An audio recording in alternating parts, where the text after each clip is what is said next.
Welcome to the latest edition of International Tax News. I'm Doug McHoney, PwC's International Tax Services Global Leader. In this edition, we cover selected tax updates from around the world, including my favorite topic, Pillar 2.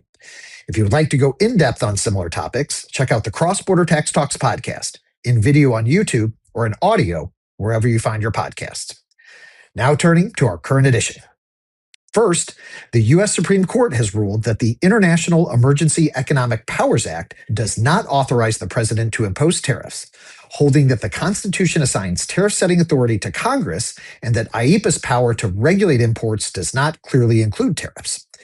The decision effectively eliminates IEEPA as a standalone tariff authority, significantly altering the legal foundation for existing IEEPA-based tariffs and limiting the administration's flexibility and speed in pursuing future tariff actions.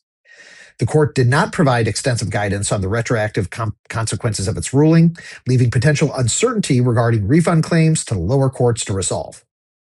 Next, Uruguay's recent enactment, a national budget law, includes a domestic minimum top-up tax, which is effective for fiscal years ending on or after December 16, 2025.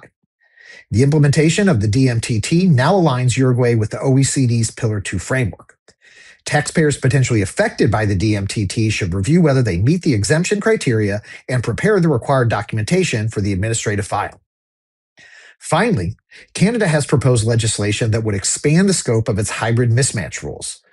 The proposals address certain mismatches discussed in BEPS Action 2 that are not covered by Canada's current rules, including mismatches involving hybrid payers, disregarded hybrid payments, reverse hybrid entities, and imported mismatches. The proposals would apply to payments arising on or after July 1st, 2026. Taxpayers should determine if the proposed rules apply to existing arrangements and consider restructuring before they take effect. Thank you for reading PwC's International Tax News. I look forward to speaking with you again on the next edition and on the next episode of the Cross-Border Tax Talks podcast.